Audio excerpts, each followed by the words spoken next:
ಶ್ರೀ ಹರಿವಾಯುಗುರುಭ್ಯೋ ನಮಃ. ಓಂ ವಂದೇ ವಿಷ್ಣುಂ ನಮಾಮಿ ಶ್ರಿಯಮಥ ಚ ಭುವಂ ಬ್ರಹ್ಮವಾಯೂ ಚ ವಂದೇ ಗಾಯತ್ರೀಂ ಭಾರತೀಂ ತಾಮಪಿ ಗರುಡಮನಂತಂ ಭಜೆ ರುದ್ರದೇವಂ. ದೇವೀಂ ವಂದೇ ಸುಪರ್ಣೀಮಹಿಪತಿದಯಿತಾಂ ವಾರುಣೀಮಪ್ಯುಮಾಂ ತಾಂ ಇಂದ್ರಾದೀನ್ ಕಾಮಮುಖ್ಯಾನಪಿ ಸಕಲಸುರಾನ್ ತದ್ಗುರೂನ್ ಮದ್ಗುರೂಂಶ್ಚ ಅಭ್ರಮಂ ಭಂಗರಹಿತಂ ಅಜಡಂ ವಿಮಲಂ ಸದಾ ಆನಂದತೀರ್ಥಮತುಲಂ ಭಜೆ ತಾಪತ್ರಯಾಪಹಂ. ಸಾಧಿತಾ ಕಿಲ ಸತ್ತತ್ವಂ ಬಾಧಿತಾ ಕಿಲ ದುರ್ಮತಂ ಬೋಧಿತಾ ಕಿಲ ಸನ್ಮಾರ್ಗಂ ಮಾಧವಾಖ್ಯಯತಿಂ ಭಜೆ. ಸುಜನಾಭೀಷ್ಟದಾತಾರಂ ಭಕ್ತಿವೈರಾಗ್ಯಶಾಲಿನಂ ಪ್ರಾಜ್ಞಮಾಧವತೀರ್ಥಾರ್ಯಂ ಪ್ರಣಮಾಮಿ ನಿರಂತರಂ. ಸಂಸ್ಥಾನರಕ್ಷಣೆ ಶೂರಾನ್ ಪ್ರಸನ್ನಾನ್ ರಾಘವಾರ್ಚನೆ ಪ್ರಣಮಾಮಿ ಗುರೂನ್ ನಿತ್ಯಂ ಪ್ರಸನ್ನಶೂರಮಾಧವಾನ್. ಪ್ರಸನ್ನಶೂರಮಾಧವಕರಾಬ್ಜೋತ್ಥಾನ್ ಯತೀಶ್ವರಾನ್ ವೀರರಾಮರತಾನ್ ವಂದೇ ವಿದ್ಯಾಸಾಗರಮಾಧವಾನ್. ಪೃಥ್ವೀಮಂಡಲಮಧ್ಯಸ್ಥಾಃ ಪೂರ್ಣಬೋಧಮತಾನುಗಾಃ ವೈಷ್ಣವಾಃ ವಿಷ್ಣುಹೃದಯಾಃ ತಾನ್ ನಮಸ್ಯೆ ಗುರೂನ್ ಮಮ. ಆಪಾದಮೌಳಿಪರ್ಯಂತಂ ಗುರೂಣಾಂ ಆಕೃತಿಂ ಸ್ಮರೇತ್ ತೇನ ವಿಘ್ನಾಃ ಪ್ರಣಶ್ಯಂತಿ ಸಿದ್ಧ್ಯಂತಿ ಚ ಮನೋರಥಾಃ. ಶ್ರೀ ಗುರುಭ್ಯೋ ನಮಃ. ಹರಿ ಓಂ. ಓಂ ವಿಶ್ವಂ ವಿಷ್ಣುರ್ವಷಟ್ಕಾರೋ ಭೂತಭವ್ಯಭವತ್ಪ್ರಭುಃ ಭೂತಕೃದ್ಭೂತಭೃದ್ಭಾವೋ ಭೂತಾತ್ಮಾ ಭೂತಭಾವನಃ. ಸುಪ್ರಸಾದಃ ಪ್ರಸನ್ನಾತ್ಮಾ ವಿಶ್ವಧೃಕ್ ವಿಶ್ವಭುಕ್ ವಿಭುಃ. ಸತ್ಕರ್ತಾ ಸತ್ಕೃತಃ ಸಾಧುರ್ಜಹ್ನುರ್ನಾರಾಯಣೋ ನರಃ. ಶ್ರೀ ಗುರುಭ್ಯೋ ನಮಃ. ಹರಿ ಓಂ. ನಮ್ಮ ವಿಷ್ಣು ಸಹಸ್ರನಾಮ ಪಾಠದಲ್ಲಿ ನಿನ್ನೆಯ ದಿನ ನಾವು ವಿಶ್ವಧೃಕ್ ಎಂಬುವಂತಹ ನಾಮವನ್ನು ಕುರಿತು ಹೇಳಿಕೊಂಡಿದ್ದೇವೆ. ಇವತ್ತು ವಿಶ್ವಭುಕ್ ಎಂಬುವಂತಹ ನಾಮವನ್ನು ಕುರಿತು ಹೇಳಿಕೊಳ್ಳೋಣ ಅಂತ ಹೇಳ್ತಾ, ಇವತ್ತು ಮೊದಲಿಗೆ ನಮ್ಮ ಮಾಧವತೀರ್ಥ ಶ್ರೀಮಠದ ಪರಂಪರೆಯಲ್ಲಿ ಪ್ರಾಜ್ಞಮಾಧವತೀರ್ಥರು ಅಂತ ಬಂದಿದ್ದಾರೆ. ಅವರ ಆರಾಧನೆ ಇವತ್ತು. ಅವರ ಮೂಲ ಬೃಂದಾವನ ನಮ್ಮ ಮುಳಬಾಗಿಲಿನಲ್ಲಿ ಧನ್ವಂತರಿ ದೇವಸ್ಥಾನದಲ್ಲಿದೆ.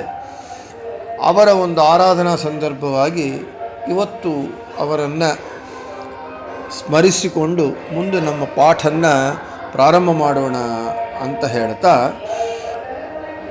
ಪ್ರಾಜ್ಞಮಾಧವತೀರ್ಥರು ಅವರ ಸಮಯ ಕಾಲ 1780-1810 ಅಂದರೆ 30 ವರ್ಷಗಳ ಕಾಲ ಈ ಮಾಧವತೀರ್ಥ ಮಠದ ಪೀಠದಲ್ಲಿ ವಿರಾಜಮಾನರಾಗಿದ್ದಾರೆ.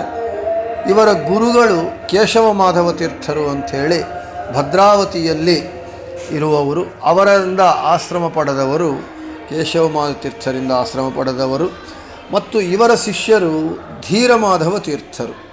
ಇವರ ಮೂಲ ಬೃಂದಾವನವೂ ಕೂಡ ಮುಳಬಾಗಿಲಿನಲ್ಲೇ ಇದೆ. ಗುರು ಶಿಷ್ಯರ ಪ್ರಾಜ್ಞಮಾಧವ ತೀರ್ಥರ ಧೀರಮಾಧವ ತೀರ್ಥರ ಇಬ್ಬರು ಗುರು ಶಿಷ್ಯರ ಮೂಲ ಬೃಂದಾವನಗಳು ಮುಳಬಾಗಿಲಿನಲ್ಲೇ ಇದೆ. ಅದನ್ನು ಶ್ರೀಗಳು 2016ನೇ ಇಸ್ವಿಯಲ್ಲಿ ಜೀರ್ಣೋದ್ಧಾರ ಮಾಡಿ ಭವ್ಯವಾದಂತಹ ಒಂದು ಮಂದಿರವನ್ನು ಕಟ್ಟಿ ದಿವ್ಯಧಾಮ ಅಂತ ಹೇಳಿ ನಾಮಕರಣವನ್ನು ಮಾಡಿ ಇಲ್ಲಿ ಮಾಡಿದ್ದಾರೆ, ಜೀರ್ಣೋದ್ಧಾರ ಮಾಡಿದ್ದಾರೆ. ಇವರ ನಾನು ಹೇಳಿದೆ, ಸುಜನಾಭೀಷ್ಟದಾತಾರಂ ಭಕ್ತಿ ವೈರಾಗ್ಯಶಾಲಿನಂ ಪ್ರಾಜ್ಞಮಾಧವ ತೀರ್ಥಾರ್ಯಂ ಪ್ರಣಮಾಮಿ ನಿರಂತರಂ. ಇವರು ಸುಜನಾಭೀಷ್ಟದಾತಾರಂ ಭಕ್ತಿ ವೈರಾಗ್ಯಶಾಲಿನು.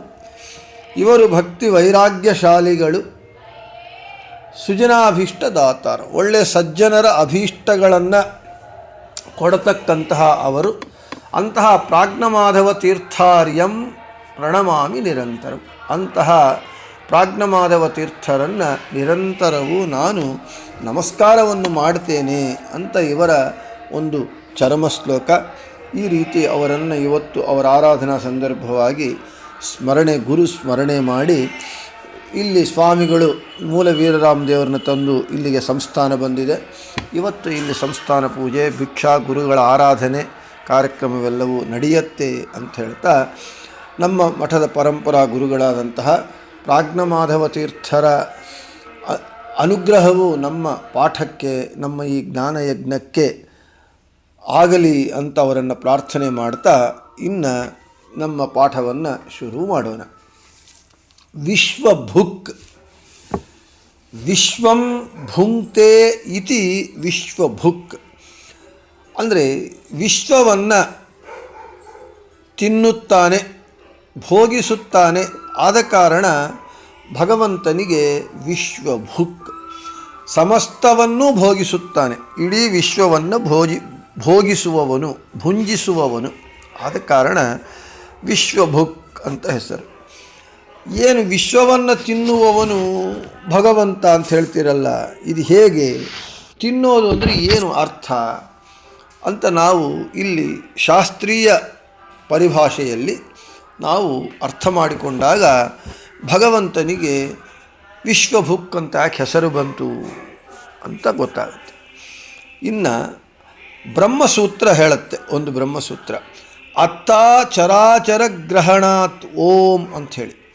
ಈ ಬ್ರಹ್ಮಸೂತ್ರ ಏನು ಹೇಳುತ್ತೆ, ಚರಾಚರವನ್ನು ಒಳಗೊಂಡಂತಹ ಸಮಸ್ತವನ್ನು, ಈ ಜಗತ್ತು ವಿಶ್ವವು ಚೇತನಾತ್ಮಕವಾದದ್ದು. ಚೇತನಾತ್ಮಕವಾದ ಈ ವಿಶ್ವವನ್ನೆಲ್ಲ, ಸಮಸ್ತ ಜಗತ್ತನ್ನೆಲ್ಲ ಪ್ರಳಯ ಕಾಲದಲ್ಲಿ ಭೋಗಿಸುತ್ತಾನೆ ಭಗವಂತ. ಆದ ಕಾರಣ ಭಗವಂತನಿಗೆ ವಿಶ್ವಭುಕ್ ಅಂತ ಹೆಸರು. ಅಂದರೆ ಪ್ರಳಯ ಕಾಲದಲ್ಲಿ ಇಡೀ ಜಗತ್ತನ್ನು ಭಗವಂತ ತನ್ನ ಹೊಟ್ಟೆಯಲ್ಲಿ ಇಟ್ಕೊಳ್ತಾನೆ.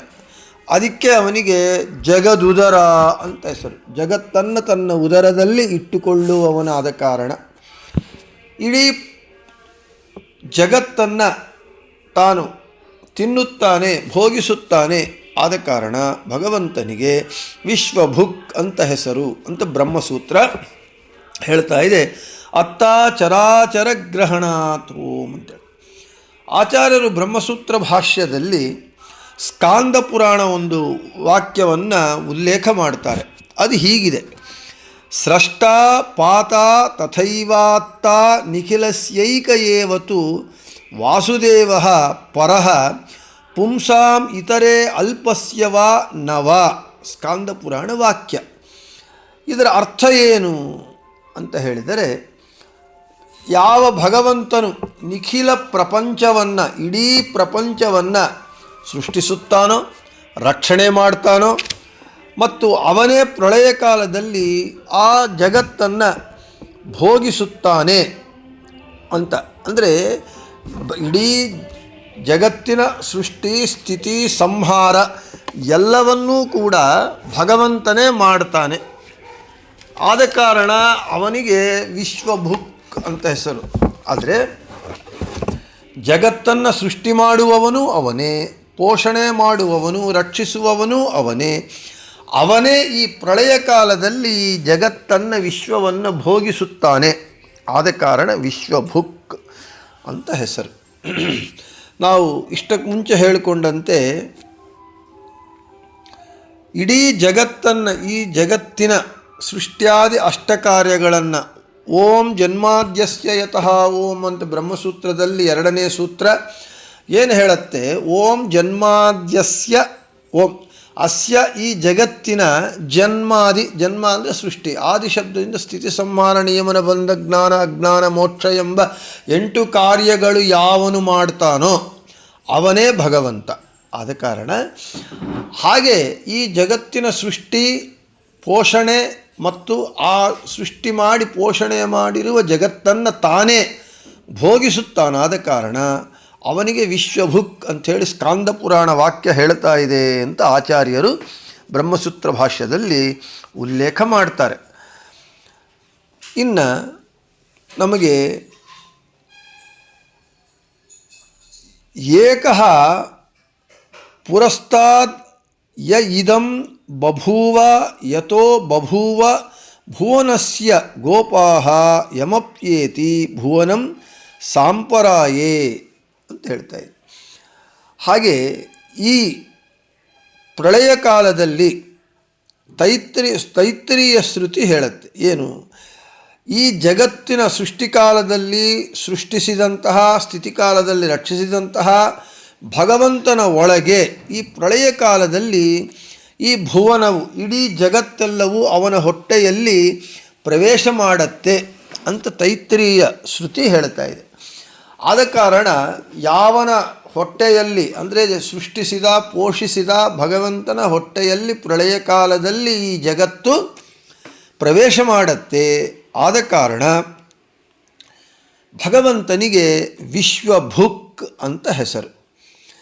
ಇನ್ನು ಬ್ರಹ್ಮಸೂತ್ರ ಭಾಷ್ಯದಲ್ಲಿ ಆಚಾರ್ಯರು ಬ್ರಹ್ಮವೈವರ್ತ ಪುರಾಣದ ಉಲ್ಲೇಖವನ್ನು ಮಾಡ್ತಾರೆ. ನೇಹಾಸೀತ್ ಕಿಂಚನಾಪ್ಯಾದೌ ಮೃತ್ಯುರಾಸೀತ್ ಧರಿಸ್ತದ ಸೋತ್ಮನೋ ಮನಸಾಸ್ರಾಕ್ಷೀದಪ ಏವ ಜನಾರ್ದನಃ ಶಯಾನಸ್ತಾಸು ಭಗವಾನ್ ನಿರ್ಮಮೇ ಅಂಡಂ ಮಹತ್ತರಂ ತತ್ರ ಸಂವತ್ಸರಂ ನಾಮ ಬ್ರಹ್ಮಾಣಮಸೃಜತ್ ಪ್ರಭು ತಮತ್ತುಂ ದಾಸ್ಯಂ ತದಾಸೌ ವಿರುರಾವಃ ಅಥ ತತ್ಕೃಪಯಾ ವಿಷ್ಣು ಸೃಷ್ಟಿಕರ್ಮ ನ್ಯಯೋಜಯತು ಸೋ ಅಸೃಜದು ಭುವನಂ ಸರ್ವಮಾದ್ಯಾರ್ಥಂ ಹರಯೇ ವಿಭು ಅಂತ ಬ್ರಹ್ಮವೈವರ್ತ ಪುರಾಣ ವಾಕ್ಯ ಈ ರೀತಿ ಹೇಳ್ತಾ ಇದೆ. ಭಗವಂತನು ಸರ್ವಶಬ್ದ ವಾಚ್ಯನು. ಭಗವಂತನಿಗೆ ಮೃತ್ಯು ಅಂತ ಹೆಸರಿದೆ. ಮೃತ್ಯುನಾಮಕನಾದ ಭಗವಂತನು ಈ ಬ್ರಹ್ಮಾಂಡವನ್ನು ಸೃಷ್ಟಿ ಮಾಡ್ತಾನೆ. ಸೃಷ್ಟಿ ಮಾಡಿ ಆ ಬ್ರಹ್ಮಾಂಡದಲ್ಲಿ ಸಂವತ್ಸರ ನಾಮಕ ಚತುರ್ಮುಖನನ್ನು ಸೃಷ್ಟಿ ಮಾಡ್ತಾನೆ. ಮೃತ್ಯುನಾಮಕ ಭಗವಂತನು ಬ್ರಹ್ಮಾಂಡವನ್ನು ಸೃಷ್ಟಿ ಮಾಡಿ ಆ ಬ್ರಹ್ಮಾಂಡದಲ್ಲಿ ಸಂವತ್ಸರ ನಾಮಕ ಚತುರ್ಮುಖನನ್ನು ಸೃಷ್ಟಿ ಮಾಡ್ತಾನೆ. ಆ ತಾನು ಸೃಷ್ಟಿ ಮಾಡಿದ ಬ್ರಹ್ಮನನ್ನು ನುಂಗಲಿಕ್ಕೆ ಮೃತ್ಯುನಾಮಕ ಭಗವಂತ ಬಾಯಿ ತೆರಿತಾನೆ. ಬಾಯಿ ತೆರೆದಾಗ ಬ್ರಹ್ಮ ಭಯಭೀತನಾಗಿ ಭಾಣ್ ಅಂತ ಕೂಗ್ತಾನೆ. ಕೂಗಿದಾಗ ಆ ಬ್ರಹ್ಮನ ಮೇಲೆ ಕರುಣೆಯಿಂದ ಭಗವಂತನು ಆ ಬ್ರಹ್ಮನನ್ನು ಸೃಷ್ಟಿ ಮಾಡುವ ಕಾರ್ಯದಲ್ಲಿ ನಿಯೋಜಿಸುತ್ತಾನೆ. ಸೃಷ್ಟಿ ಮಾಡು ಅಂತ ನಿರ್ದೇಶನೆ ಮಾಡ್ತಾನೆ. ಅಂತಹ ಭಗವಂತನ ಭಕ್ಷಣೆಗಾಗಿ, ಭಗವಂತ ತಿನ್ನುವುದಕ್ಕಾಗಿಯೇ ಎಲ್ಲ ಲೋಕಗಳನ್ನು ಬ್ರಹ್ಮದೇವರು ಸೃಷ್ಟಿ ಮಾಡಿದರು ಎಂದು ಬ್ರಹ್ಮವೈವರ್ತ ಪುರಾಣ ಹೇಳ್ತಾ ಇದೆ. ಅಂದರೆ ಈ ಜಗತ್ತಿನ ಸೃಷ್ಟಿ ಸ್ಥಿತಿ ಎಲ್ಲವೂ ಕೂಡ ಪ್ರಳಯ ಕಾಲದಲ್ಲಿ ಭಗವಂತ ಭೋಗ ಮಾಡುವುದಕ್ಕಾಗಿಯೇ ಈ ಚತುರ್ಮುಖನಿಂದ ಸೃಷ್ಟಿ ಆಗಿದೆ ಅಂತ ಬ್ರಹ್ಮವೈವರ್ತ ಪುರಾಣ ಹೇಳ್ತಾ ಇದೆ. ಅರ್ಥಾತ್ ಈ ಜಗತ್ತನ್ನು ಸೃಷ್ಟಿ ಮಾಡುವವನು ಬ್ರಹ್ಮ ಸೃಷ್ಟಿಕರ್ತ, ಈ ಜಗತ್ತನ್ನು ಸಂಹಾರ ಮಾಡುವವನು ಲಯಕರ್ತ ರುದ್ರದೇವರು, ಸೃಷ್ಟಿಯಾದ ಜಗತ್ತನ್ನು ಪೋಷಣೆ ಮಾಡುವವನು ರಕ್ಷಿಸುವವನು ವಿಷ್ಣುವು.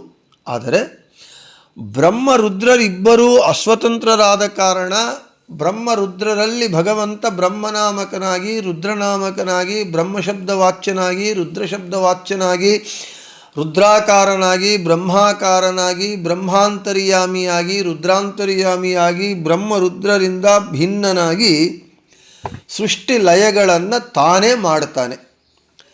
ವಿಷ್ಣುವಾಗಿ ತಾನು ಪೋಷಣೆ ಮಾಡ್ತಾನೆ. ಆದರೆ ಈ ಎಲ್ಲವೂ ಕೂಡ ಸೃಷ್ಟಿ ಸ್ಥಿತಿ ಈ ಜಗತ್ತಿನ ಸೃಷ್ಟಿ ಸ್ಥಿತಿಗಳೆಲ್ಲವೂ ಕೂಡ ಪ್ರಳಯ ಕಾಲದಲ್ಲಿ ಭಗವಂತ ಈ ಜಗತ್ತನ್ನು ಭೋಗಿಸುವುದಕ್ಕಾಗಿಯೇ ನಡೀತಾ ಇದೆ. ಇದು ತಾತ್ಪರ್ಯ, ಬ್ರಹ್ಮವೈವರ್ತ ಪುರಾಣದ ತಾತ್ಪರ್ಯ. ಹೀಗೆ ಪ್ರಳಯ ಕಾಲದಲ್ಲಿ ಎಲ್ಲವನ್ನೂ ಭಕ್ಷಿಸುವಂತಹ, ತಿನ್ನುವಂತಹ ಭಗವಂತನು ಸ್ಥಿತಿಕಾಲದಲ್ಲಿ, ಅಂದರೆ ಈ ಜಗತ್ತು ಸೃಷ್ಟಿಯಾದ ಮೇಲೆ ಅದು ಆ ಜಗತ್ತಿನಲ್ಲಿ ಇರುವಂತಹ ಜೀವರು ತಮ್ಮ ಬೇರೆ ಬೇರೆ ಇಂದ್ರಿಯಗಳ ಮೂಲಕ ಭೋಗಿಸುವಂತಹ ವಿಷಯ ಪದಾರ್ಥಗಳಲ್ಲೂ ಸಾರಭಾಗವನ್ನು ಭಗವಂತ ಭೋಗಿಸುತ್ತಾನೆ ಅಂತ ಹೇಳ್ತಾ ಇದ್ದಾರೆ. ಗೀತಾ ತಾತ್ಪರ್ಯ ನಮಗೆ ಹೇಳ್ತಾ ಇದೆ. ಆಚಾರ್ಯರು ಗೀತಾ ತಾತ್ಪರ್ಯದಲ್ಲಿ ಹೇಳ್ತಾರೆ, ಶ್ರೋತ್ರಂ ಚಕ್ಷು ಸ್ಪರ್ಶನಂ ಚ ರಸನಂ ಘ್ರಾಣಮೇವ ಚ ಅಧಿಷ್ಠಾಯ ಮನಶ್ಚಾಯಂ ವಿಷಯಾನುಪಸೇವತೆ ಅಂತ ಹೇಳ್ತಾ ಇದ್ದಾರೆ.